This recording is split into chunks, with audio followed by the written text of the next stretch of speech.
आज की कहानी दिल को छू जाएगी। कहानी अंत तक सुने। अजीत सुबह समय पर उठा नहीं तो संस्कृति को चिंता हुई। उसने अजीत को उठाते हुए उसके माथे पर हाथ रखा। माथा तप रहा था। संस्कृति घबरा उठी। अजीत को तेज बुखार था। 2 दिन से वह खांस भी रहा था।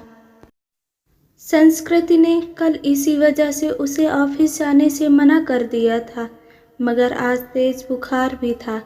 उसने जल्दी से अजीत को दवा खिलाकर माथे पर ठंडे पानी की पट्टी रखी।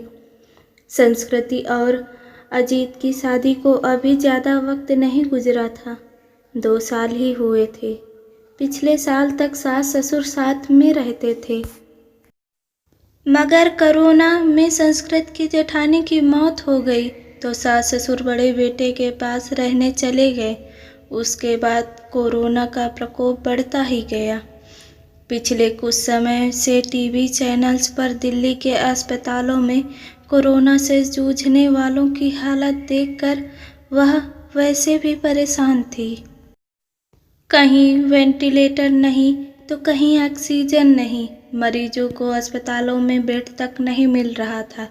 ऐसे में अब उनका क्या होगा, यह सोचकर ही वह कांप उठी। जल्दी से उसने माँ को फ़ोन लगाया। माँ, अजीत को सुबह से बहुत तेज बुखार है, क्या करूँ? बेटा, यह समय ही बुरा चल रहा है।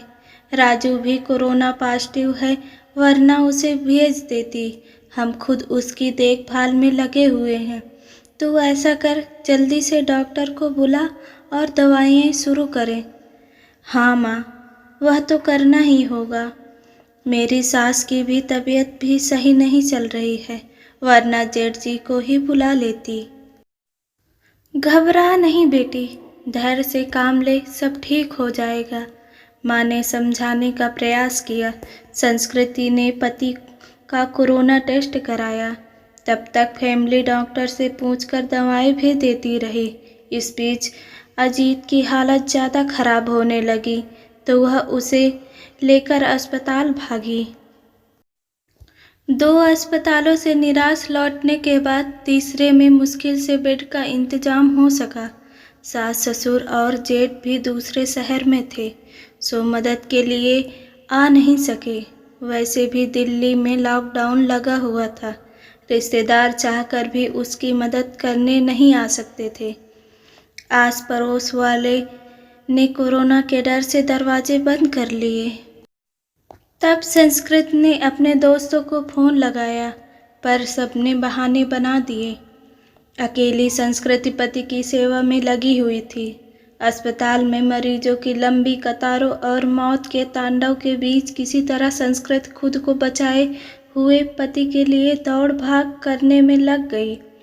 कभी दवा की पर्ची लेकर भागती तो कभी खाना लेकर, कभी डॉक्टर से गिड़गिड़ाती तो कभी थक हार कर बैठ जाती। उसे कोरोना वार्ड में जाने की इजाज़त नहीं थी। बाहर रिसेप्शन में बैठकर ही पति के ठीक होने की कामना करती रहती। उस पर पति की तबीयत अच्छी होने के बजाय बिगड़ती जा रही थी। उस दिन भी डॉक्टर ने पर्ची में कई दवाएं जोड़कर लिखी। वह दवाएं लेने गई, मगर जो सबसे ज़रूरी दवा थी वह कहीं नहीं मिली। अस्पताल में उसका स्टॉक खत्म हो चुका था। अब वह क्या करेगी? बदहवास सी वह अस्पताल के बेंच पर बैठ गई। बगल में ही परेशान सा एक युवक भी बैठा हुआ था। संस्कृत ने उसकी तरफ मुखातिब होकर पूछा, आप बता सकते हैं यह दवा मुझे कहाँ मिलेगी? मैं खुद यह दवा ढूंढ रहा हूँ, आसपास तो मिली नहीं। मेरे दोस्त ने बताया है कि नोएडा में उसकी शॉप है। उसने कुछ दवाएं स्टॉक करके रखी है, सो वह मुझे दे देगा। अभी जाने की ही सोच रहा था। पर्ची लाइए, मैं अपने साथ आपके लिए भी दवा ले आता हूँ। बहुत मेहरबानी होगी। सुबह से इसके लिए परेशान हो रही थी। पसीना पोंछते हुए संस्कृति ने कृतज्ञ स्वर में कहा, मेहरबानी की कोई बात नहीं, इंसान ही इंसान के काम आता है। बस इतना शुक्र मनाइए कि दवा वहाँ मिल जाए, कहकर वह चला गया। करीब 2-3 घंटे बाद लौटा तो उसके चेहरे पर परेशानी की लकीरों के बजाय खुशी थी।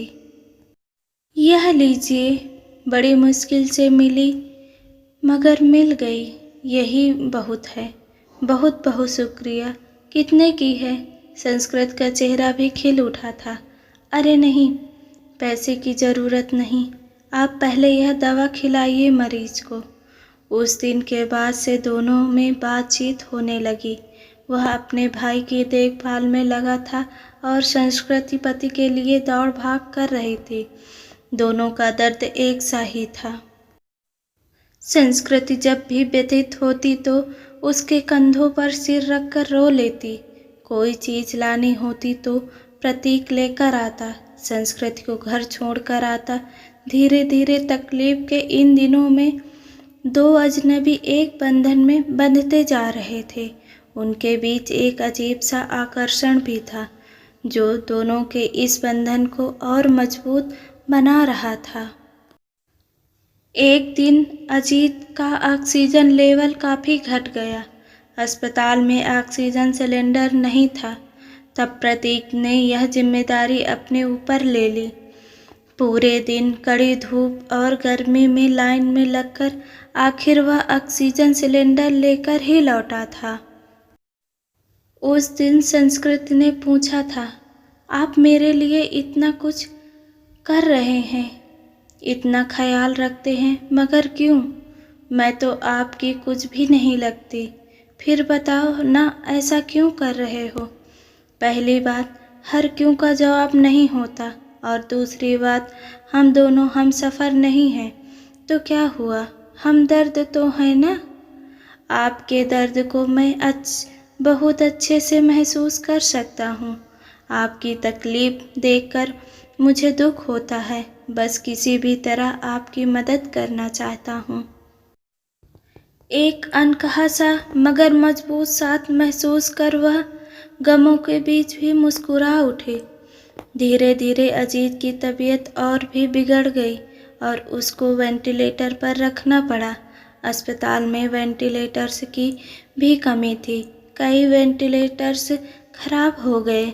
बदहवा सी संस्कृति ने प्रतीक को फ़ोन लगाया तो पता चला कि उसके भाई को भी कहीं और शिफ्ट करने की नौबत आ गई है। आप चिंता ना करो संस्कृति जी, मैं अपने भाई को जिस अस्पताल में ले जा रहा हूँ, आपके पति को भी वहीं लेकर चलता हूँ। वहाँ वेंटिलेटर की सुविधा है और डॉक्टर्स भी अच्छे हैं। प्रतीक ने उसे ढाढ़स बंधाया और फिर जल्दी से शिफ्टिंग की सारी व्यवस्था करा दी। शाम में सब निपट गया तो प्रतीक का हाथ पकड़कर रूंधे गले से संस्कृति इतना ही कह सकी, आप नहीं होते तो पता नहीं क्या होता। मैं नहीं होता तो कोई और होता। अच्छे लोगों की मदद के लिए कोई न कोई आ ही जाता है। ऐसा नहीं है प्रतीक जी, मैंने अपने दोस्तों, पड़ोसियों और परिचितों सबको देख लिया। इस कठिन समय में कोई भी मेरे साथ खड़ा नहीं। केवल आप हैं जिसे 4-6 दिन पहले तक मैं जानती भी नहीं थी। आज लगता है ऐसे आपके बिना रह ही नहीं सकती। उसकी बात सुनकर प्रतीक ने एक अलग ही नज़र से संस्कृत की तरफ देखा और फिर मुस्कुराकर चला गया। संस्कृति के दिल में अजीब सी बेचैनी होने लगी। वह सोचने लगी कि प्रतीक का साथ इस परेशानी के समय में भी कितना सुकून दे जाता है। अस्पताल में मरीजों के रिश्तेदारों की भागदौड़ और परेशानियों के बीच भी चंद लम्हे वह केवल प्रतीक के बारे में सोचती रह गई। इसी तरह 2-3 दिन और गुजरे। अजीत की हालत काफ़ी गंभीर थी। फिर एक दिन सुबह सुबह संस्कृत को सूचना मिली कि उसके पति की मृत्यु हो गई। एक पल में संस्कृत को लगा जैसे वह अधूरी रह गई। उसका सब कुछ छिन गया है। प्रतीक ने जितना हो सका उसे धैर्य बंधाया। कोरोना की वजह से वह पति के शव को घर भी नहीं ला सकती थी। लॉकडाउन लगा हुआ था, घर वालों का आना भी कठिन था। ऐसे में उसे समझ नहीं आ रहा था कि पति को अंतिम विदाई कैसे दे। इस वक्त भी प्रतीक ही उसके काम आया। मुश्किल की इस घड़ी में सबसे पहले उसने संस्कृति को शांत कराया, फिर उसके पति को शमशान तक ले जाने का सही से इंतजाम कराया। संस्कृत के साथ वह शमशान तक गया, फिर संस्कृति को उसके घर छोड़ने आया। संस्कृति लगातार रो रही थी, उसके हाथ पैर कांप रहे थे। प्रतीक समझ रहा था कि उसकी तबीयत खराब है, वह अकेली है, सो अपने खाने पीने को लेकर लापरवाह रहेगी तो और तबीयत खराब होगी। तब प्रतीक ने हाथ पैर धोकर और कपड़े बदलकर उसकी रसोई में प्रवेश किया और सबसे पहले चाय बनाई। संस्कृत के साथ खुद भी बैठकर उसने चाय पी, फिर संस्कृत को नहाने भेजकर खुद दाल चावल बनाने लगा। संस्कृति को खाना खिलाकर उसके लिए सब्जी, फल, दूध आदि का इंतजाम कर और सांत्वना देकर वह वापस लौट गया। 2-3 दिनों बाद जब संस्कृत थोड़ी सामान्य हुई और पति की मौत के सदमे से उबरी तो उसे प्रतीक की याद आई। प्रतीक उसके लिए अपनों से बढ़कर बन चुका था, मगर उसे पता नहीं था कि वो कहाँ रहता है, क्या जॉब करता है। बस एक फ़ोन नंबर था। उसने फ़ोन मिलाया तो नंबर बंद आ रहा था। संस्कृति घबरा उठी। वह प्रतीक से संपर्क करना चाहती थी, मगर ऐसा हो न सका। 2-3 घंटे वह लगातार फ़ोन ट्राई करती रही, मगर फ़ोन बंद ही आ रहा था। अब उससे रहा नहीं गया। कुछ सोचकर वह उसी अस्पताल में पहुंची जहां उसके पति और प्रतीक का भाई एडमिट थे। वह रिसेप्शन एरिया में घूम घूम कर प्रतीक को खोजने लगी, क्योंकि अक्सर दोनों वहीं बैठे होते थे। फिर वह उसे खोजती हुई कैंटीन में भी गई। हर तरफ चक्कर लगा लिया, मगर प्रतीक कहीं नज़र नहीं आ रहा था। थक कर वह वापस रिसेप्शन में आकर बैठ गई और सोचने लगी, अब क्या करे। तभी उसे वह नर्स नजर आई जिससे संस्कृत की जान पहचान हो गई थी। संस्कृत के पति की देखभाल वही नर्स करती थी। संस्कृति उसे अक्सर अम्मा कहकर पुकारा करती।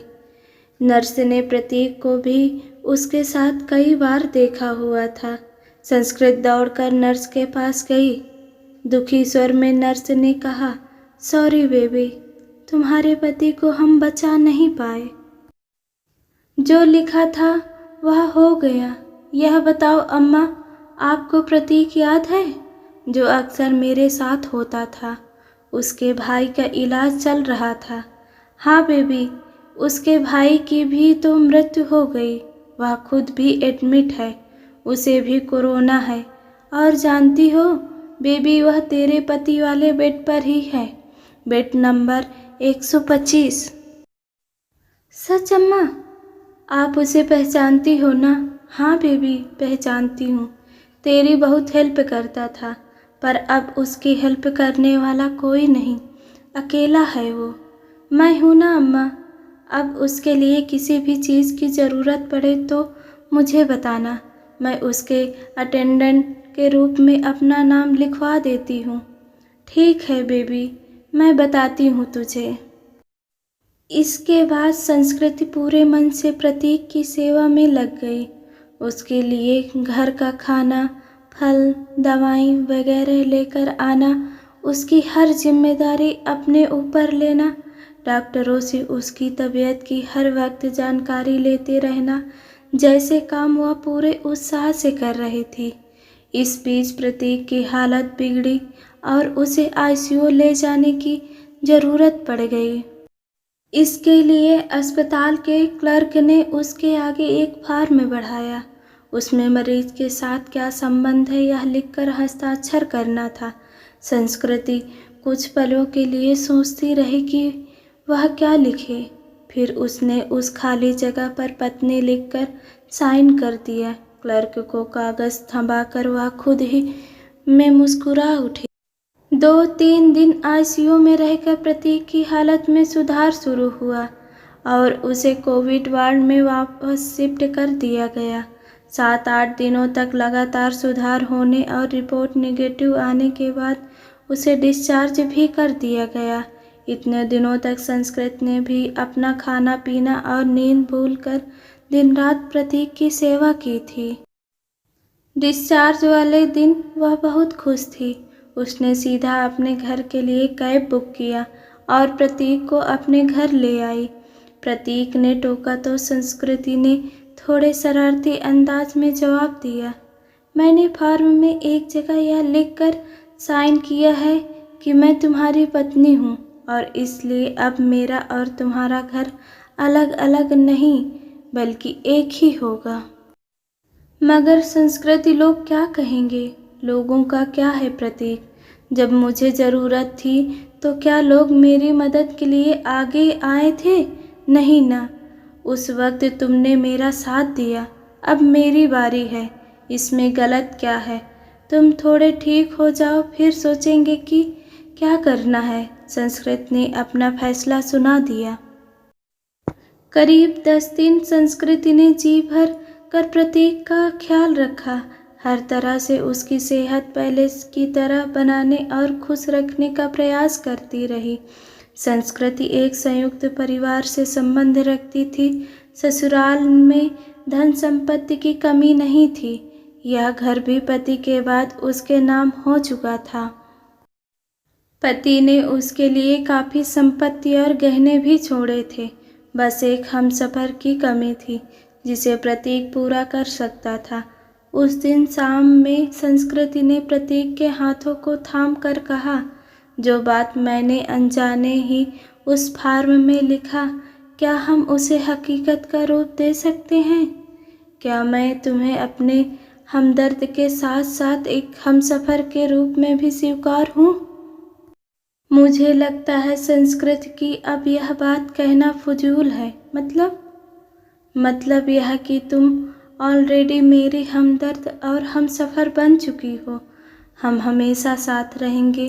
तुमसे बढ़कर कोई और मेरा ख्याल नहीं रख सकता, कहकर प्रतीक ने संस्कृति को गले से लगा लिया।